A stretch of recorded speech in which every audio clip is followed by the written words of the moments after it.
ಪೂಜ್ಯ ಸುಗತಬಾಲ ಬಂತೇಜಿಯವರಿಗೆ ನಮ್ಮ ನಿಮ್ಮೆಲ್ಲರ ಪರವಾಗಿ ಜೋರಾದ ಚಪ್ಪಾಳೆ ಹಾಗೂ ನಮ್ಮ ಬುದ್ಧಾಯ ಹಾಗೂ ಈ ಬೌದ್ಧ ಪೂಜೆಯಲ್ಲಿ ಸಾಕ್ಷಿಯಾದ ಎಲ್ಲ ಹೆಣ್ಮಕ್ಳಿಗೂ ಕೂಡ ನಮೋ ಬುದ್ಧಾಯ. ಈಗ ಮೈಸೂರು ಮಕ್ಕಳು ಅಂಬೇಡ್ಕರ್ ಸಾಹಿತ್ಯ ಅಕಾಡೆಮಿ ಮೈಸೂರು ಮಕ್ಕಳಿಂದ ನಾಟಕ ಬುದ್ಧ ಬೆಳಕು ಪ್ರಸ್ತುತಪಡಿಸ್ತಿದ್ದಾರೆ.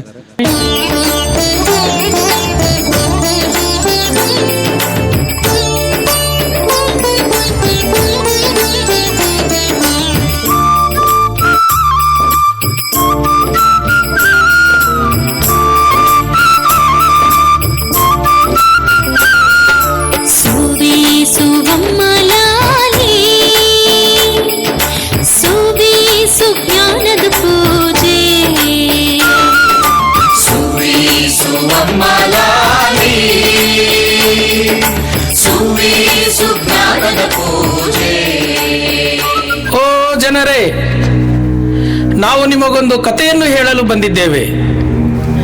ಏಯ್, ಸುಮ್ಮನಿರು. ಯಾವ ಕಥೆ ಹೇಳುತ್ತಿದ್ದೀಯಾ? ಓ, ನಿನಗೆ ತಿಳಿದಿಲ್ಲವೇ? ಇದೇ ಜನರ ಕತೆ. ಈ ಜನರ ಕಥೆಯನ್ನೇ ನಾವು ಹೇಳಲು ಬಂದಿದ್ದೇವೆ.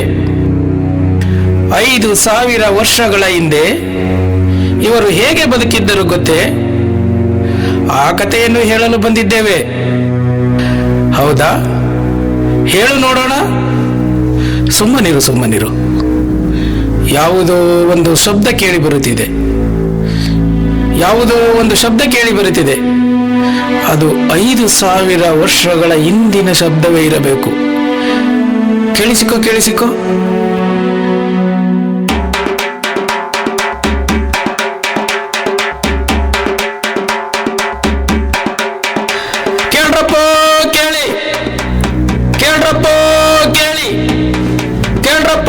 ಕೇಳಿ. ಇಂದಿನಿಂದ ಒಂದು ಹೊಸ ಕಾನೂನು ಜಾರಿಗೆ ಬಂದಿದೆ. ಎಲ್ಲರೂ ಕೇಳಿಸಿಕೊಳ್ಳಿ.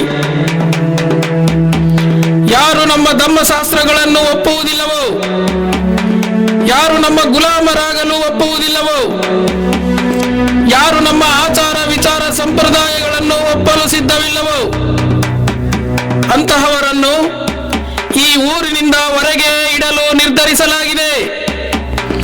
ಇವರಿಗೆ ಇನ್ನು ಮುಂದೆ ಭಾರತದಾದ್ಯಂತ ಆಸ್ತಿ, ವಿದ್ಯೆ, ಅಧಿಕಾರವನ್ನು ಧಿಕ್ಕರಿಸಲಾಗಿದೆ. ಇವರ ಮುಖವನ್ನು ಯಾರೂ ಕೂಡ ನೋಡಬಾರದು. ಇವರು ರಾತ್ರಿಯ ವೇಳೆ ಮಾತ್ರ ಬೀದಿಗಳಲ್ಲಿ ತಿರುಗಾಡಲು ಅವಕಾಶವನ್ನು ನೀಡಲಾಗಿದೆ. ಇವರಿಗೆ ಯಾರೂ ನೀರನ್ನು ನೀಡಬಾರದು, ಆಹಾರ ನೀಡಬಾರದು. ಇವರು ಮೈ ತುಂಬ ಬಟ್ಟೆ ತೊಡಬಾರದು. ಇವರು ಚಪ್ಪಲಿಗಳನ್ನು ಧರಿಸಬಾರದು. ಇವರ ವಾಸಸ್ಥಾನ ಊರಿನ ದಕ್ಷಿಣ ದಿಕ್ಕಿನಲ್ಲಿರುವ ಸ್ಮಶಾನವಾಗಿದೆ. ಪ್ರತಿ ಊರಿನ ಸ್ಮಶಾನದಲ್ಲಿ ಇವರನ್ನು ಇರಿಸಿ, ಇವರನ್ನು ಊರಿನಿಂದ ದಕ್ಷಿಣ ಭಾಗದಲ್ಲಿ ಇರಿಸಿ. ಇವರು ಕತ್ತಲಲ್ಲಿ ಬದುಕಬೇಕು, ಕತ್ತಲಲ್ಲೇ ಸಾಯಬೇಕು.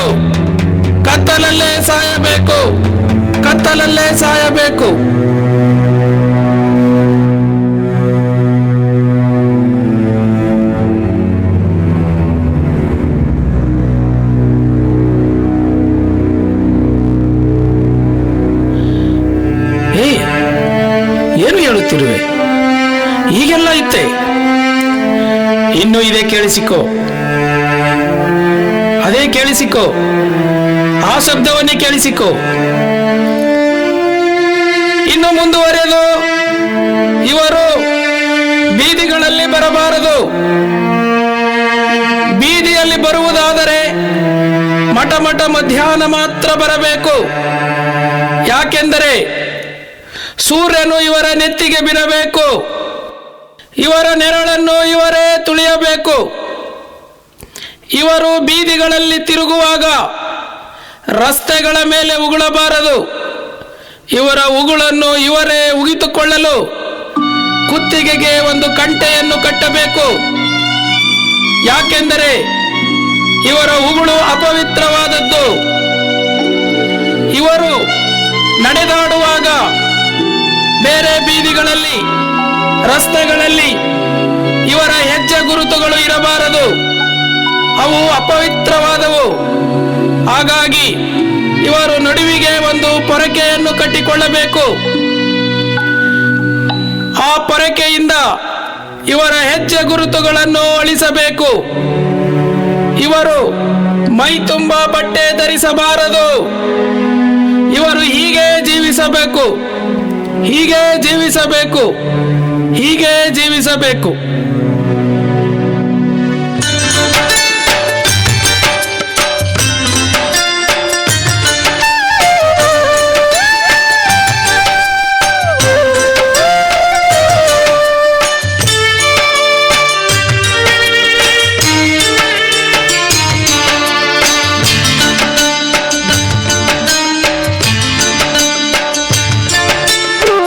ಹಸಿವಿನಿಂದ ಸತ್ತೋರು, ಸೈಜುಗಲ್ಲು ಹೊತ್ತೋರು, ವಧಿಸಿಕೊಂಡು ಹೊರಗಿದೋರು ನನ್ನ ಜನಗಳು. ಕಾಲು ಕೈ ಹಿಡಿಯೋರು, ಕೈ ಮಡಗಿಸಿಕೊಳ್ಳೋರು, ಭಕ್ತರಪ್ಪ ಭಕ್ತರು ನನ್ನ ಜನಗಳು. ಭಕ್ತರಪ್ಪ ಭಕ್ತರು ನನ್ನ ಜನಗಳು.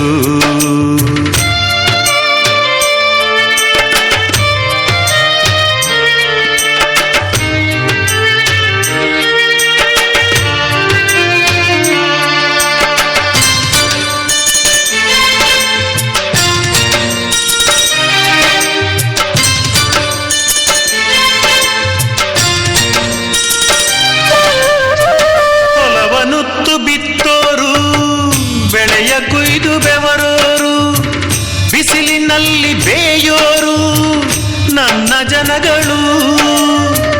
ಬರಿಗೈಲೆ ಬಂದೋರು, ಉಸ್ಸೆಂದು ಕೂತೋರು, ಹೊಟ್ಟೆ ಬಟ್ಟೆ ಕಟ್ಟಿದೋರು ನನ್ನ ಜನಗಳು.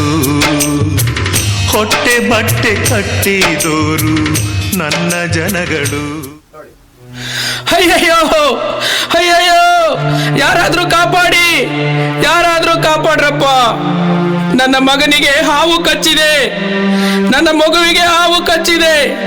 ದಯವಿಟ್ಟು ರಕ್ಷಿಸಿ, ನನ್ನ ಮಗನನ್ನು ಕಾಪಾಡಿ, ನನ್ನ ಮಗನನ್ನು ಕಾಪಾಡಿ, ಬದುಕಿಸಿಕೊಡಿ, ಬದುಕಿಸಿಕೊಡಿ. ಏ ಪಾಪು, ಅಯ್ಯೋ ಅಯ್ಯೋ ಅಯ್ಯೋ ಅಯ್ಯೋ. ಹೇ ನೋಡು, ಅಲ್ಲಿ ಶಾಸ್ತ್ರಿಗಳು ಬರುತ್ತಿದ್ದಾರೆ. ಇವರು ರಸ್ತೆಗಳಲ್ಲಿ ತಿರುಗಾಡುವ ಹಾಗಿಲ್ಲ, ಅದು ಅಪವಿತ್ರವಾದದ್ದು ಎಂದು ಕಾನೂನಿದೆ. ಈಗ ಆ ಮಗುವನ್ನು ಹೇಗೆ ಬದುಕಿಸುತ್ತಾನೆ? ಹೇ ಶೂದ್ರ ಮುಂಡೆದೆ, ಹೊಗ್ ಹೊಗ್, ದೂರ ಹೋಗು, ದೂರ ಹೋಗು. ಅಯ್ಯಯ್ಯೋ ಅಯ್ಯಯ್ಯೋ, ಅಪವಿತ್ರವಾಗಿ ಹೋಯ್ತಲ್ಲ, ಇವತ್ತು ಬೆಳಗ್ಗಿನ ಅಪವಿತ್ರವಾಗಿ ಹೋಯ್ತಲ್ಲ. ಛೇ ಮೂರ್ಖ, ಅಪಶಕುನ ಅಪಶಕುನ. ಹೋಗು, ದೂರ ಹೋಗು. ಈ ರಸ್ತೆಯಲ್ಲಿ ತಿರುಗಾಡಬಾರದು ಎಂದು ನಿನಗೆ ಗೊತ್ತಿರಲಿಲ್ಲವೇ? ದೂರ ದೂರ ದೂರ ದೂರ ಹೋಗು. ಸ್ವಾಮಿ ಸ್ವಾಮಿ, ನನ್ನ ಮಗುವಿಗೆ ಹಾವು ಕಚ್ಚಿದೆ, ಅವನನ್ನು ಬದುಕಿಸಿಕೊಳ್ಳಬೇಕು. ದಯವಿಟ್ಟು ದಯವಿಟ್ಟು ಇದೊಂದು ದಿನ ಅವಕಾಶ ಮಾಡಿಕೊಡಿ. ಹೇ, ಧರ್ಮಶಾಸ್ತ್ರಗಳಲ್ಲಿ ಹೇಳಿಲ್ಲವೇ ನಿನಗೆ? ಹೊರಡು ಹೊರಡು.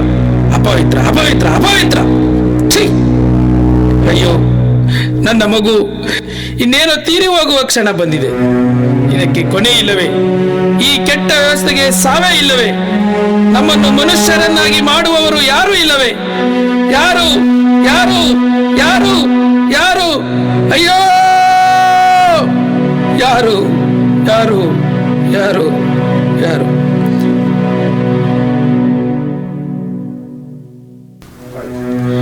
ನೋಡಿದರಲ್ಲ, ನೋಡಿ ನೋಡಿ, ಕೇಳಿಸಿಕೊಳ್ಳಿ. ನಿಮ್ಮ ಬದುಕು, ನಿಮ್ಮ ಪೂರ್ವಜರ ಬದುಕು ಹೀಗೆ ಇತ್ತು. ಓ ಜನರೇ, ನೋಡಿದಿರಲ್ಲ. ಈಗ ನಾನು ನಿಮಗೆ ಮತ್ತೊಂದು ಕತೆ ಹೇಳ್ತೀನಿ, ಕೇಳಿ ಕೇಳಿ. ಏಯ್ ನಿಲ್ಲಿಸು. ಮತ್ಯಾವ ಕಥೆಯನ್ನು ಹೇಳುತ್ತೀಯ? ಅದು ಯಾವ ಕತೆ ಗೊತ್ತೇ ನಿನಗೆ? ಅದು ಯಾರ ಕತೆ ಗೊತ್ತೇ ನಿನಗೆ? ಇವರನ್ನು ಮನುಷ್ಯರನ್ನಾಗಿ ಮಾಡಿದವರ ಕತೆ. ಮಾನವೀಯತೆಯನ್ನು ಬಿತ್ತಿದವರ ಕತೆ, ನಮ್ಮ ಬದುಕಿಗಾಗಿ ತಮ್ಮ ಬದುಕನ್ನು ತ್ಯಾಗ ಮಾಡಿದವರ ಕತೆ, ಮಹಾಮಾನವರ ಕತೆ. ಏಯ್, ಸುಮ್ಮನಿರು, ಸುಮ್ಮನಿರು, ಸುಮ್ಮನೆ ಮೌನವಾಗಿರು. ಅಲ್ಲಿ ಯಾರೋ ದೀಪ ಹಿಡಿದು ಬರುತ್ತಿದ್ದಾರೆ. ಅದು ಯಾವುದೋ ಒಂದು ಮಹಾ ಬೆಳಕೆ ಇರಬೇಕು. ಹಾ, ನೋಡು, ಅದು ದೀಪವಲ್ಲ, ಬೆಳಕು, ಬೆಳಕು, ಬೆಳಕು, ಮಹಾ ಬೆಳಕು, ಬದುಕಿನ ಬೆಳಕು. ಓ ಜನರೇ, ಕೇಳಿಸಿಕೊಳ್ಳಿ, ಅಲ್ಲಿ ಮಹಾ ಬೆಳಕು ಬರುತ್ತಿದೆ.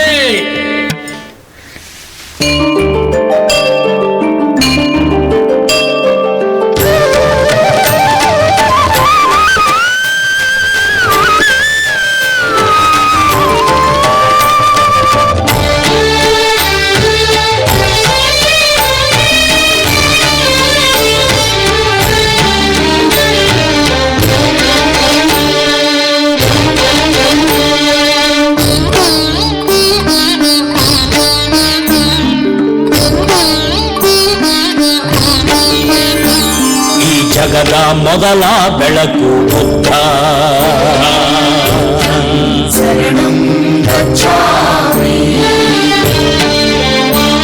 ಈ ಯುಗದ ಮೊದಲ ದನಿಯು ಬುದ್ಧ,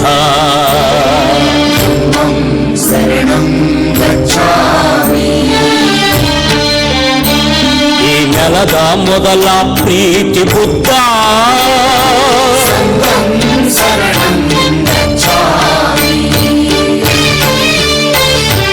ಜಗದ ಮೊದಲ ಬೆಳಕು ಬುದ್ಧ. ಶರಣಂ ಗಚ್ಛಾಮಿ.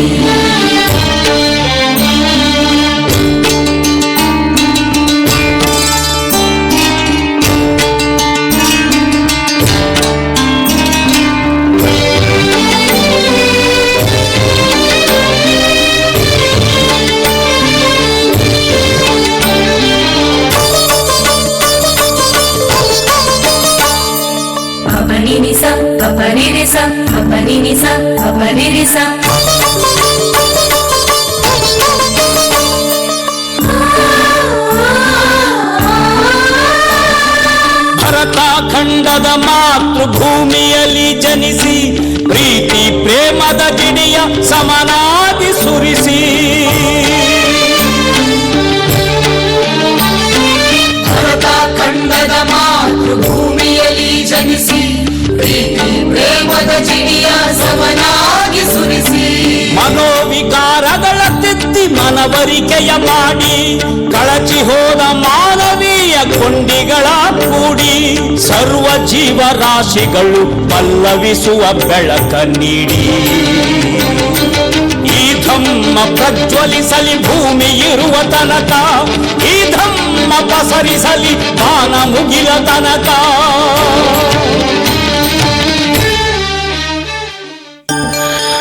ಅವರು ಮಾನವೀಯ ಕಾರುಣ್ಯದ ಕಡೆಗೆ ಸಾಗುತ್ತಿದ್ದಾರೆ. ಅವರು ಮಾನವೀಯ ಕಾರುಣ್ಯದ ಕಡೆಗೆ ಸಾಗುತ್ತಿದ್ದಾರೆ. ನೋಡು, ನೋಡು, ಹೀಗೆ ಸಾಗುತ್ತಾ ಸಾಗುತ್ತಾ ಬುದ್ಧ ಈ ಜಗತ್ತನ್ನು ವ್ಯಾಪಿಸಿದ, ಎಲ್ಲ ಅಸಮಾನತೆಗಳನ್ನು ಧಿಕ್ಕರಿಸಿದ, ಮೌಢ್ಯಗಳನ್ನು ಪ್ರಶ್ನಿಸಿದ, ವೈಜ್ಞಾನಿಕವಾಗಿ ಜನರನ್ನು ಬದುಕಲು ಎಚ್ಚರಿಸಿದ. ಅದೊಂದು ಈ ಭೂಮಿ ಮೇಲಿನ ಮೊಟ್ಟ ಮೊದಲ ಕಾರುಣ್ಯದ ಬೆಳಕು, ಬುದ್ಧ ಬೆಳಕು ಜಗತ್ತನ್ನು ವ್ಯಾಪಿಸಿತು. ನೋಡು, ನೋಡು, ನೋಡು. ಹೀಗೆ ಸಾಗುತ್ತಾ ಸಾಗುತ್ತಾ ಸಾಗುತ್ತಾ ಕಾಲ ಕಳೆದಂತೆ ಕಾಲ ಕಳೆದಂತೆ ಕಾಲ ಕಳೆದಂತೆ ಹೇ ನಿಲ್ಲಿಸು. ನೀನು ಎಷ್ಟು ಶತಮಾನ ಮುಂದೆ ಬಂದೆ? ನಾನು 1000 ವರ್ಷಗಳ ಮುಂದೆ ಬಂದಿದ್ದೇನೆ. ನೋಡು, ಅಲ್ಲಿ ಮತ್ತೊಂದು ಜ್ಯೋತಿ ಬರುತ್ತಿದೆ. ಯಾವ ಜ್ಯೋತಿ? ಸುಮ್ಮನಿರು, ಸುಮ್ಮನಿರು, ಕೇಳಿಸಿಕೊ. ಇದೂ ಕೂಡ ಒಂದು ಮಹಾ ಜ್ಯೋತಿಯೇ ಇರಬೇಕು. ಕೇಳಿಸಿಕೊ.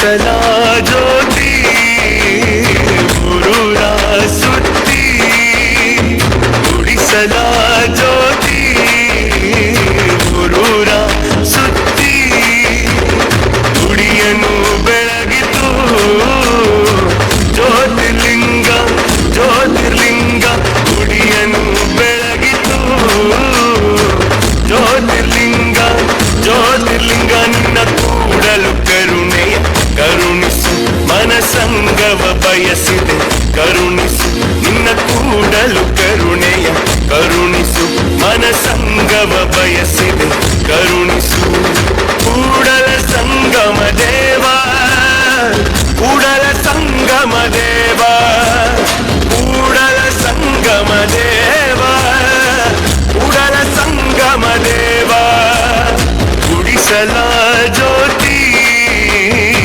ಊರೂರ ಸುತ್ತಿ ಗುಡಿಯನ್ನು ಬೆಳಗಿತು ಜ್ಯೋತಿರ್ಲಿಂಗ ಜ್ಯೋತಿರ್ಲಿಂಗ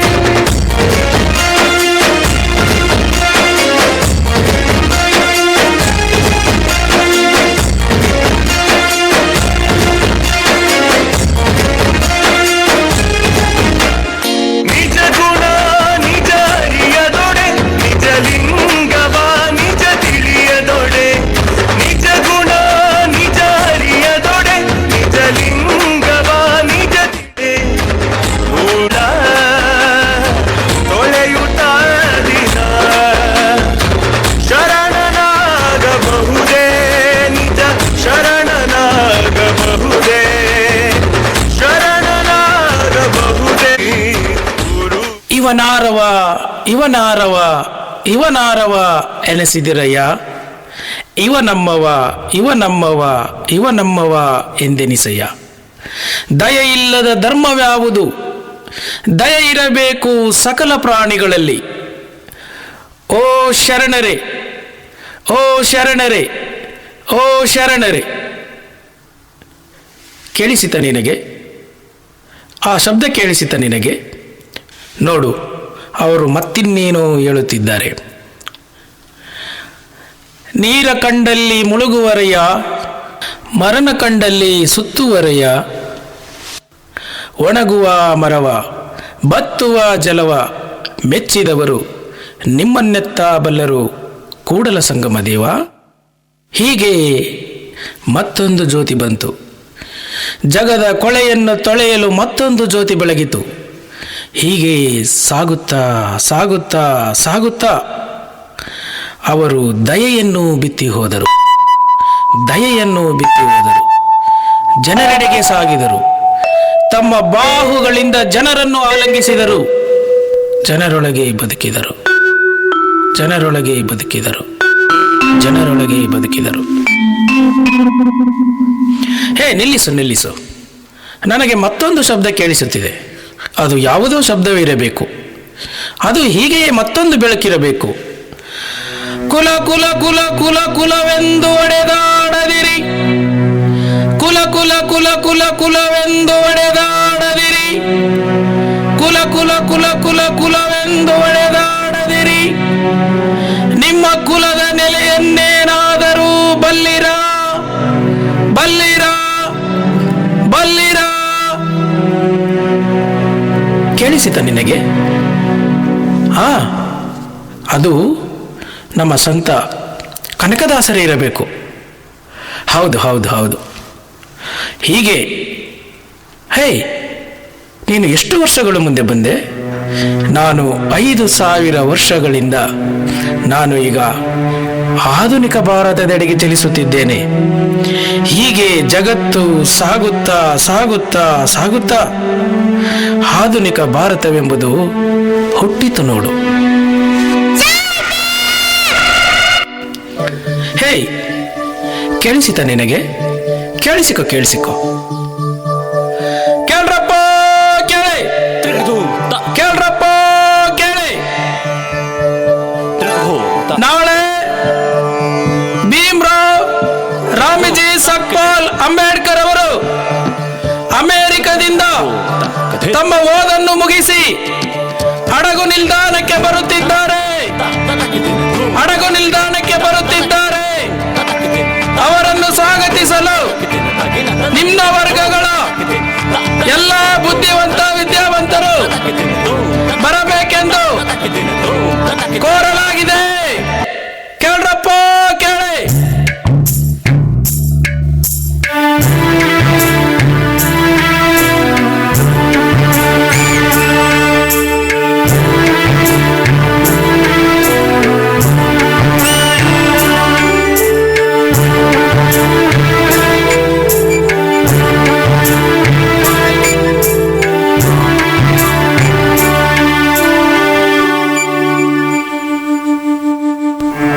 ಹೇಗಿದೆಯರಮ್ಮ? ಹೇಗೆ ನೀನು ಈ ಸಂಸಾರವನ್ನು ನಿಭಾಯಿಸಿದೆ? ನನ್ನನ್ನು ಓದಿನ ಅಗ್ನಿಕುಂಡದಲ್ಲಿ ತಳ್ಳಿ ನೀನು ಮಾತ್ರ ದೀಪದ ಬತ್ತಿಯಂತೆ ಉರಿದು ಉರಿದು ಉರಿದು ಹೋಗಿದೆಯರಮ್ಮ. ನನಗೆ ಅರ್ಥವಾಯಿತು ಬಿಡು ರಮ. ನನ್ನ ಮಗನ ಸಾವಿನಲ್ಲಿ ನಿನ್ನ ಜೊತೆ ನಾನು ಇರಲಿಲ್ಲ. ನೀನು ಅದನ್ನು ಹೇಗೆ ನಿಭಾಯಿಸಿದೆ ನನಗೆ ಅರ್ಥವಾಗಿದೆ ರಮ, ನನಗೆ ಅರ್ಥವಾಗಿದೆ. ಬಾ ರಮ, ರಮ ಬಾ, ನೋಡು ಈ ಜನರನ್ನು ನೋಡು, ಇವರ ನೋವು, ಸಂಕಟ, ದುಃಖ, ಅವಮಾನಗಳನ್ನು ನೋಡು. ಇವರ ಎಲ್ಲ ನೋವುಗಳ ಮುಂದೆ ನಮ್ಮ ಮಕ್ಕಳ ಸಾವು ದೊಡ್ಡದಲ್ಲ ರಮ. ನಮ್ಮ ಮಕ್ಕಳ ಸಾವು ದೊಡ್ಡದಲ್ಲ. ಇವರ ನೋವಿನ ಮುಂದೆ ನಮ್ಮ ಮಕ್ಕಳ ಸಾವು ದೊಡ್ಡದಲ್ಲ ರಮ. ಇವರನ್ನು ಈ ಕಳಂಕದಿಂದ ಮುಕ್ತಿಗೊಳಿಸುವುದು ಹೇಗೆ ಎಂದು ನಾನು ಸದಾ ಯೋಚಿಸುತ್ತಿದ್ದೇನೆ. ಇವರ ದುಃಖಗಳನ್ನು ಕಂಡು ನನ್ನ ಮೈ ಉರಿಯುತ್ತಿದೆ ರಮ್ಮ. ಇವರನ್ನು ಬಿಡುಗಡೆಗೊಳಿಸುವುದು ಹೇಗೆ ಎಂದು ಸದಾ ಯೋಚಿಸುತ್ತಿದ್ದೇನೆ. ಇವರನ್ನು ಈ ಅವಮಾನಗಳಿಂದ ಮುಕ್ತಿಗೊಳಿಸುವುದು ಹೇಗೆ ರಮ ಎಂದು ನಾನು ಸದಾ ಯೋಚಿಸುತ್ತಿದ್ದೇನೆ. ಇವರ ಬದುಕನ್ನು ನೋಡು, ಇವರ ಬದುಕನ್ನು ನೋಡು ರಮ. ಇವರು ಪಶು, ಪ್ರಾಣಿ, ನಾಯಿ, ನರಿ, ಕತ್ತೆಗಳಿಗಿಂತ ಹೀನವಾಗಿ ಬದುಕುತ್ತಿದ್ದಾರೆ. ಇವರ ಹೀನಾಯ ಸ್ಥಿತಿಯನ್ನು ಕಂಡು ನಾನು ಬಂಡೆಗಳಂತೆ ಸಿಡಿಯುತ್ತಿದ್ದೇನೆ ರಮ. ನಾನು ಬಂಡೆಗಳಂತೆ ಸಿಡಿಯುತ್ತಿದ್ದೇನೆ ರಮ. ರಮ, ಈ ದಾರಿಯಲ್ಲಿ ನೀ ನನಗೆ ಆಸರೆಯಾದೆ, ಆಸರೆಯಾದೆ ರಮ. ಈ ನಿನ್ನ ತ್ಯಾಗವನ್ನು ನಾನೆಂದೂ ಮರೆಯುವುದಿಲ್ಲ. ಈ ಜನರು ನಿನ್ನ ತ್ಯಾಗವನ್ನು ಸ್ಮರಿಸುವ ಕಾಲ ಬಂದೇ ಬರುತ್ತದೆ ರಮ, ಬಂದೇ ಬರುತ್ತದೆ. ಆ ಕಾಲಕ್ಕಾಗಿ ನಾವು ಕಾಯಬೇಕಾಗಿದೆ ಅಷ್ಟೇ. ಓ ನನ್ನ ಮುಗ್ಧ ಜನರೇ, ಕೇಳಿಸಿಕೊಳ್ಳಿ. ನಾನು ಈಗಲೇ ಶಪಥ ಮಾಡುತ್ತಿದ್ದೇನೆ. ನಾನು ವಿದ್ಯಾರ್ಥಿ ಆಗಿನಿಂದಾಗಲೇ ನಿಮ್ಮನ್ನು ನೋಡಿದ್ದೇನೆ. ನಾನು ಈಗಲೇ ಶಪಥ ಮಾಡುತ್ತಿದ್ದೇನೆ. ನಿಮ್ಮನ್ನು ಈ ಅವಮಾನಗಳಿಂದ ಬಿಡಿಸಲು ನನ್ನ ಪ್ರಾಣವನ್ನು ಪಣವಾಗಿಡುತ್ತಿದ್ದೇನೆ. ಈ 5,000 ವರ್ಷಗಳ ಇತಿಹಾಸವನ್ನು ಬದಲಾಯಿಸುತ್ತೇನೆ. ಜಾತಿ, ಧರ್ಮ, ಮೇಲು ಕೀಳುಗಳ ತಾರತಮ್ಯವನ್ನು ಅಳಿಸಿ ಹಾಕಿ ಈ ಭಾರತ ದೇಶದ ಪ್ರತಿಯೊಬ್ಬರಿಗಾಗಿ ದುಡಿಯುತ್ತೇನೆ ರಮ. ನೋಡಲಿ, 5,000 ವರ್ಷಗಳ ಯಾವುದೋ ಒಂದು ಭಾವಚಿತ್ರ ನನ್ನ ಕಣ್ಣ ಮುಂದೆ ಬರುತ್ತಿದೆ ರಮ. ನೋಡು, ಬಾ ನೋಡು. ಹೇ ಮುಗ್ಧ ಮಾನವನೇ, ನಿನ್ನ ಕುತ್ತಿಗೆಗೆ ಏಕೆ ಕಂಠ ಬಂತು? ಹೇ ಮುಗ್ಧ ಪಾದಗಳೇ, ನೀವೇಕೆ ಚಪ್ಪಲಿಗಳನ್ನು ಧರಿಸಲಿಲ್ಲ? ಹೇ ಬಳಲಿದ ದೇಹವೇ, ನೀನೇಕೆ ಬಟ್ಟೆಯನ್ನು ಕಾಣಲಿಲ್ಲ? ರಮ, ನಿನ್ನ ಮೇಲೆ ಪ್ರಮಾಣ ಮಾಡಿ ಹೇಳುತ್ತೇನೆ, ಕುತ್ತಿಗೆಗೆ ಕಂಠ ಕಟ್ಟಿದ ಇವರ ಕುತ್ತಿಗೆಗಳಿಗೆ ನಾನು ಟೈಗಳನ್ನು ಧರಿಸಲು ಪ್ರಯತ್ನಿಸುತ್ತೇನೆ ರಮ. ಚಪ್ಪಲಿಯೇ ಇಲ್ಲದ ಇವರ ಕಾಲುಗಳಿಗೆ ಶೂಗಳನ್ನು ಧರಿಸುವಂತೆ ಮಾಡುತ್ತೇನೆ ರಮ. ಬಟ್ಟೆಯನ್ನೇ ಕಾಣದ ಬಳಲಿದ ಈ ದೇಹಗಳಿಗೆ ಶೂಟುಗಳನ್ನು ಧರಿಸುತ್ತೇನೆ ರಮ. ಇವರನ್ನು ಮನುಷ್ಯರನ್ನಾಗಿ ಮಾಡುತ್ತೇನೆ. ಇತರರಂತೆ ಇವರು ಸ್ವಾಭಿಮಾನದ ಬದುಕನ್ನು ಬದುಕುವ ಹಾಗೆ ಮಾಡುತ್ತೇನೆ. ನಾನು ಇವರಿಗಾಗಿ ನನ್ನ ರಕ್ತ ಮತ್ತು ಬೆವರುಗಳನ್ನು ಸುರಿಸುತ್ತೇನೆ ರಮ. ಸುರಿಸುತ್ತೇನೆ, ಸುರಿಸುತ್ತೇನೆ, ಸುರಿಸುತ್ತೇನೆ ರಮ.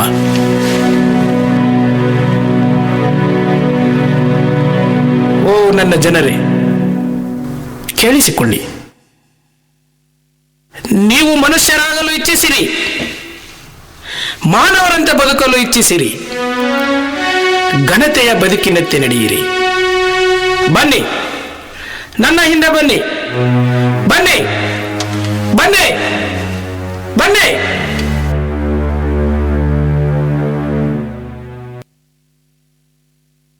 ಹೇ, ಕೇಳಿಸಿತ ನಿನಗೆ? ಯಾರದು ಕೂಗು? ಹಾ ಹಾ ಹಾ, ಅದೇ ಡಾಕ್ಟರ್ ಬಾಬಾ ಸಾಹೇಬ್ ಅಂಬೇಡ್ಕರ್, ಭೀಮ್ರಾವ್ ರಾಮ್ಜಿ ಸಕ್ಪಾಲ್, ಡಾಕ್ಟರ್ ಬಾಬಾ ಸಾಹೇಬ್ ಅಂಬೇಡ್ಕರ್. ಹಾ ಹಾ ಹಾ, ಮತ್ತೇನಾಯಿತು? ನೋಡು, ಅಲ್ಲೊಂದು ದೃಶ್ಯ ನಡೆಯುತ್ತಿದೆ, ನಿನಗೆ ನೋಡಿರುವೆಯಾ? ಯಾವ ದೃಶ್ಯ ಅದು? ಇಂಗ್ಲೆಂಡಿನಲ್ಲಿ ಬಾಬಾ ಸಾಹೇಬ್ ಅಂಬೇಡ್ಕರ್ ಅವರು ರೌಂಡ್ ಟೇಬಲ್ ಕಾನ್ಫರೆನ್ಸ್ ಅಲ್ಲಿ ಕುಳಿತು ಏನನ್ನು ಕೇಳುತ್ತಿದ್ದಾರೆ, ಕೇಳಿಸಿಕೊ. All the respectable, all the dignitaries, please, 21 ವರ್ಷ ತುಂಬಿದ ಎಲ್ಲ ಭಾರತೀಯರಿಗೆ ಮತದಾನದ ಹಕ್ಕುಗಳನ್ನು ನೀಡಿ. ಈ ದೇಶದ ಅಸ್ಪೃಶ್ಯರಿಗೆ ಪ್ರತ್ಯೇಕವಾದ ಮತದಾನವನ್ನು ನೀಡಿ. ಅವರಿಗೆ ನೀರನ್ನು ಮುಟ್ಟಲು ಬಿಡಿ. ಅವರಿಗೊಂದು ಘನತೆ ಬದುಕನ್ನು ನೀಡಿ. ಅವರನ್ನು ಮನುಷ್ಯರನ್ನಾಗಿ ಕಾಡಿ. ಈ ದೇಶದ ಮಹಿಳೆಯರಿಗೆ ಸ್ವಾತಂತ್ರ್ಯವನ್ನು ನೀಡಿ. ನಮ್ಮ ಜನರು ಕೂಡ ಆಧುನಿಕ ಭಾರತದ ಸೌಲಭ್ಯಗಳಿಗೆ ಹೊಂದಿಕೊಳ್ಳುವಂತೆ ಮಾಡಿ. ಅವರಿಗೆ ನಾಗರಿಕ ಹಕ್ಕುಗಳನ್ನು ನೀಡಿ. ಕೇಳಿಸಿತ ನಿನಗೆ? ಹಾ ಹಾ, ಕೇಳಿಸಿತು. ಮತ್ತೇನಾಯಿತು? ಇದಲ್ಲದೆ ಈ ಎಲ್ಲ ಅಸಮಾನತೆಗಳನ್ನು ತೊಡೆದು ಹಾಕಲು, ಭಾರತದ ಎಲ್ಲ ನಾಗರಿಕರಿಗೆ ಸಮಾನ ಅವಕಾಶವನ್ನು ನೀಡಲು ಡಾಕ್ಟರ್ ಬಾಬಾ ಸಾಹೇಬ್ ಅಂಬೇಡ್ಕರ್ ಅವರು ಭಾರತದ ಎಲ್ಲ ಜನರನ್ನು ಸರ್ವತೋಮುಖ ಅಭಿವೃದ್ಧಿಯೆಡೆಗೆ ಕೊಂಡೊಯ್ಯಲು ಹಕ್ಕು ಅಧಿಕಾರಗಳನ್ನು ತಮ್ಮ ವಿರಚಿತ ಸಂವಿಧಾನದಲ್ಲಿ ನೀಡಿದರು. ಹೀಗೆ ನೀಡುತ್ತಾ ಎಲ್ಲರೂ ಒಟ್ಟಾಗಿ ಬದುಕಲು, ಭಾರತವನ್ನು ಕಟ್ಟಲು ನೆರವಾದರು. ಈಗ ಬಲಿಷ್ಠ ಭಾರತ ನಿರ್ಮಾಣವಾಯಿತು. ಅವರು ಭಾರತದ ಭಾಗ್ಯವಿದಾತ, ಭಾರತದ ಭಾಗ್ಯವಿದಾತ, ಆಧುನಿಕ ಭಾರತದ ನಿರ್ಮಾತೃ, ಭಾರತದ ಭಾಗ್ಯವಿದಾತ.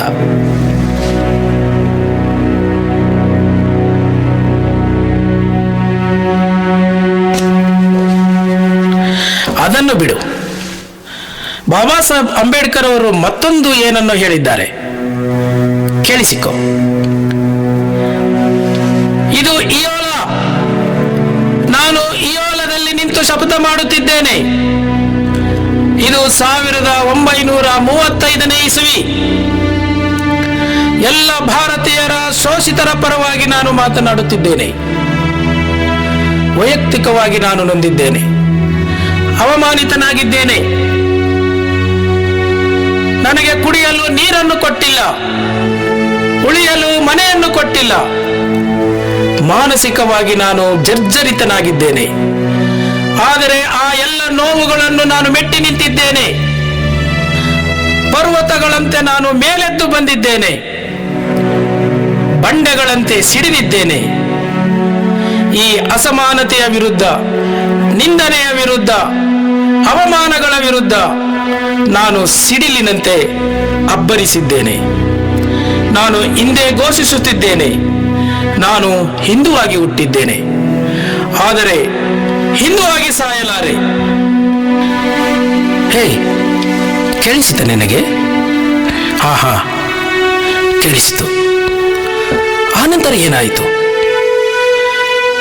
ಆನಂತರ ಅವರು 22 ವರ್ಷಗಳು ತಮ್ಮ ಸುದೀರ್ಘವಾದ ಅಧ್ಯಯನದಲ್ಲಿ ತೊಡಗಿಕೊಂಡರು. ಭಾರತದ ಸಂವಿಧಾನವನ್ನು ರಚಿಸುವ ಕಾರ್ಯದಲ್ಲಿ ತೊಡಗಿಕೊಂಡರು. ಭಾರತದ ಎಲ್ಲ ಕಾರ್ಮಿಕ ವರ್ಗಗಳಿಗೆ ಸೌಲಭ್ಯಗಳನ್ನು ನೀಡಲು ದುಡಿದರು. ಭಾರತದ ಎಲ್ಲ ಹೆಣ್ಣು ಮಕ್ಕಳ ಪರ ಹೋರಾಟವನ್ನು ಆರಂಭಿಸಿದರು. ಭಾರತದ ಎಲ್ಲ ನಾಗರಿಕರಿಗೆ ಸರ್ವಸಮ್ಮತವಾದ ಹಕ್ಕುಗಳನ್ನು ನೀಡಲು ಹೋರಾಟ ಮಾಡಿದರು. ಅವರು ಎಡೆಬಿಡದೆ ನಿದ್ರೆ ಇಲ್ಲದ ರಾತ್ರಿಗಳನ್ನು ಕಳೆದರು. ಭಾರತದ ಭವಿಷ್ಯಕ್ಕಾಗಿ ದುಡಿಯಲು ಆರಂಭಿಸಿದರು. ಭಾರತಕ್ಕೆ ಒಂದು ಸಂವಿಧಾನವೂ ರಚನೆಯಾಯಿತು, ಅದು ಜಾರಿಯೂ ಆಯಿತು.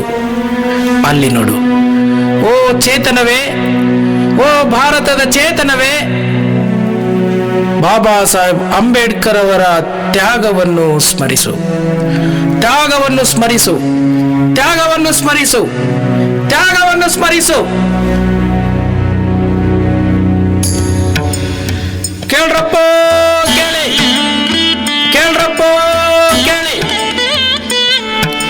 ಇದ್ಯಾವುದೋ ಮತ್ತೊಂದು ಶಬ್ದ ಬರುತ್ತಿದೆಯಲ್ಲ, ಸುಮ್ಮನಿರು, ಹಾಗೆ ನಾವು ಕೇಳಿಸಿಕೊಳ್ಳೋಣ. ಕೇಳ್ರಪ್ಪ ಕೇಳಿ, ಕೇಳ್ರಪ್ಪ ಕೇಳಿ. ಬಾಬಾ ಸಾಹೇಬ್ ಅಂಬೇಡ್ಕರ್ ಅವರು ಅಕ್ಟೋಬರ್ 14ರಂದು ನಾಗಪುರದ ದೀಕ್ಷಾ ಭೂಮಿಯಲ್ಲಿ ತಮ್ಮ ಮೂಲ ಧರ್ಮವಾದ ಬೌದ್ಧ ಧರ್ಮಕ್ಕೆ ಮರಳುತ್ತಿದ್ದಾರೆ.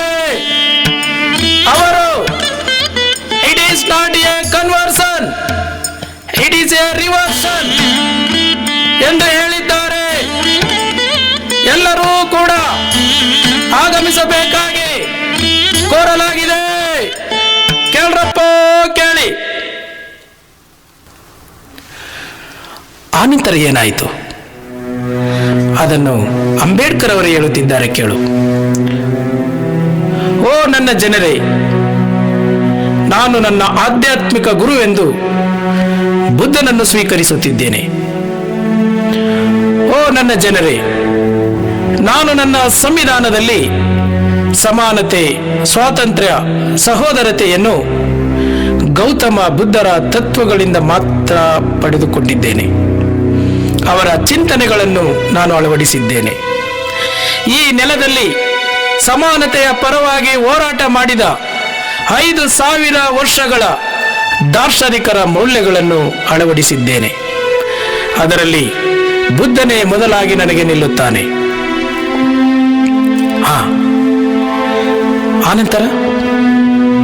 ಆನಂತರ ಏನಾಯಿತು ಅದೇ ಕೇಳಿಸಿಕೋ, ಕೇಳಿಸಿಕೋ. ಬಾಬಾ ಸಾಹೇಬ್ ಅಂಬೇಡ್ಕರ್ ಅವರು ತಮ್ಮ ಜನರಿಗಾಗಿ, ಶೋಷಿತರಿಗಾಗಿ, ನೊಂದವರಿಗಾಗಿ ನೀಡಿದ ಅತ್ಯಂತ ಕಟ್ಟಕಡೆಯ ಸಂದೇಶವನ್ನು ಕೇಳಿಸಿಕೋ. ಮೈ ಡಿಯರ್ ಪೀಪಲ್, ನಾನು ನನ್ನ ಮೂಲ ಧಮ್ಮ ಬೌದ್ಧ ಧಮ್ಮಕ್ಕೆ ಇಂದು ಮರಳುತ್ತಿದ್ದೇನೆ. ಇಂದು ನಾನು ಎಲ್ಲ ಸಂಕೋಲೆಗಳಿಂದ ಮುಕ್ತನಾಗಿದ್ದೇನೆ. ಬುದ್ಧ ನಮ್ಮ ಪೂರ್ವಜನೇ ಆಗಿದ್ದಾನೆ. ಜಗತ್ತಿನಲ್ಲಿ ಶಾಂತಿ, ಕರುಣೆ, ಮೈತ್ರಿಯನ್ನು ನೀಡಿದ ಮಹಾ ಮಾನವನಾಗಿದ್ದಾನೆ. ಗೌತಮ ಬುದ್ಧನು ನಮ್ಮ ಪೂರ್ವಿಕ. ಬುದ್ಧ ಧಮ್ಮ ನಮ್ಮ ಪೂರ್ವಿಕ ಧಮ್ಮ. ನಮ್ಮ ಹಿರಿಯರು ಮೂಲ ಬೌದ್ಧರಾಗಿದ್ದರು ಎಂಬುದನ್ನು ನೀವೆಲ್ಲವೂ ಕೂಡ ಅಧ್ಯಯನದಿಂದ ಸ್ಮರಿಸಬೇಕು. ಬುದ್ಧನು ನಮ್ಮ ಪೂರ್ವಜ ಎಂಬುದನ್ನು ನೀವೆಂದೂ ಮರೆಯಬಾರದು. ನಮ್ಮ ಪರಂಪರೆ, ಸಂಸ್ಕೃತಿ, ಆಚಾರ ವಿಚಾರಗಳು ಬೌದ್ಧ ಧಮ್ಮದವೇ ಆಗಿವೆ. ಅದನ್ನು ನಾನು ನನ್ನ 22 ವರ್ಷಗಳ ಸುದೀರ್ಘ ಅಧ್ಯಯನದಲ್ಲಿ ಕಂಡುಕೊಂಡಿದ್ದೇನೆ. ನಿಮಗೆ ಮರು ಚರಿತ್ರೆಯನ್ನು ನಾನು ನೀಡಿದ್ದೇನೆ. ಇದು ಸತ್ಯವೇ ಆಗಿದೆ. ಎಲ್ಲ ಅಸಮಾನತೆ, ನಿಂದನೆ, ಅವಮಾನಗಳಿಂದ ನೀವೆಲ್ಲರೂ ಮುಕ್ತರಾಗಿರಿ. ನಿಮ್ಮನ್ನು ಬುದ್ಧನ ಸಮಾನತೆಯ ಧಮ್ಮಕ್ಕೆ ಕೊಂಡೊಯ್ಯಲು ನಾನು ಶ್ರಮಿಸಿದ್ದೇನೆ. ನೀವು ಮನುಷ್ಯತ್ವದ ಕಡೆ ಬನ್ನಿ, ಮನುಷ್ಯತ್ವದ ಕಡೆ ಬನ್ನಿ. ಮಾನವೀಯ ಹಿನ್ನೆಲೆಯಲ್ಲಿ ನಡೆಯಿರಿ. ನೀವು ಮಾನವೀಯ ಹಿನ್ನೆಲೆಯಲ್ಲಿ ನಡೆಯಿರಿ. ನನ್ನೆಲ್ಲ ಇರುವಿಕೆಗೆ ಬುದ್ಧನೇ ಕಾರಣನಾಗಿದ್ದಾನೆ. ನನ್ನ ಜೀವನ ಸಿದ್ಧಾಂತ ಅಡಗಿರುವುದು ಬುದ್ಧನ ತತ್ವ ಆದರ್ಶಗಳಲ್ಲಿ ಇದೆ. ಬೌದ್ಧ ಧಮ್ಮವನ್ನು ಪ್ರಸಾರ ಮಾಡಿದರೆ ಅದು ಮನುಕುಲದ ಸೇವೆ ಮಾಡಿದಂತೆ. I believe my people, they will sacrifice to establish Buddhism in India. ನಾನು ನಿಮ್ಮ ಮೇಲೆ ಅಪಾರ ನಂಬಿಕೆ ಇಟ್ಟಿದ್ದೇನೆ. ನೀವು ಬುದ್ಧರಾಗಿ ಜಗತ್ತಿಗೆ ಬುದ್ಧನ ಚಿಂತನೆಗಳನ್ನು ಬಿತ್ತಿ, ಬುದ್ಧನ ಚಿಂತನೆಗಳನ್ನು ಬಿತ್ತಿ, ಬುದ್ಧನ ಚಿಂತನೆಗಳನ್ನು ಬಿತ್ತಿ ನೀವು ಜ್ಞಾನವಂತರಾಗಿ ಜ್ಞಾನದೆಡೆಗೆ ನಡೆಯಿರಿ. ನೀವು ಶೀಲವಂತರಾಗಿ ಶೀಲದೆಡೆಗೆ ನಡೆಯಿರಿ. ನೀವು ಸನ್ಮಾರ್ಗದತ್ತ ನಡೆಯಿರಿ.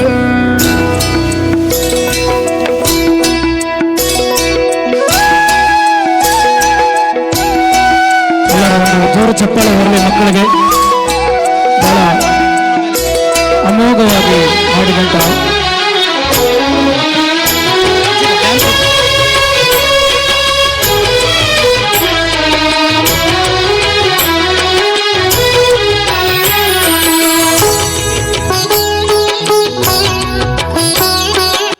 ನಾಟಕವನ್ನು ನಿರ್ದೇಶನ ಮಾಡಿದಂತಹ ನಿರ್ದೇಶಕರಾದ ಮಲ್ಕುಂಡಿ ಮಹದೇವ ಸ್ವಾಮಿ ಅವರು ಕೂಡ ಇವತ್ತು ನಮ್ಮ ಜೊತೆಯಲ್ಲಿ ವೇದಿಕೆಯಲ್ಲಿದ್ದಾರೆ. ದಯವಿಟ್ಟು ಅವರು ವೇದಿಕೆಗೆ ಬರಬೇಕು. ಮತ್ತು ಬೋಧಿಸತ್ವ ಟ್ರಸ್ಟ್ನ ಅಧ್ಯಕ್ಷರು ಹಾಗೂ ಮೀನಾಕ್ಷಿ ಅವರು ಇವರಿಗೆ ನೆನಪಿನ ಕಾಣಿಕೆಯನ್ನು ಕೊಡಬೇಕು ಅಂತ ಕೇಳ್ಕೊತೀನಿ. ಮಲ್ಕುಂಡಿ ಮಹದೇವ ಸ್ವಾಮಿ ಸರ್ ಅವರು ದಯವಿಟ್ಟು ವೇದಿಕೆ ಮೇಲೆ ಬರಬೇಕು. ಸೇರಿಕೊಂಡು ಈ ಪ್ರಶಸ್ತಿಯನ್ನು ತಗೊಳ್ಳಿ.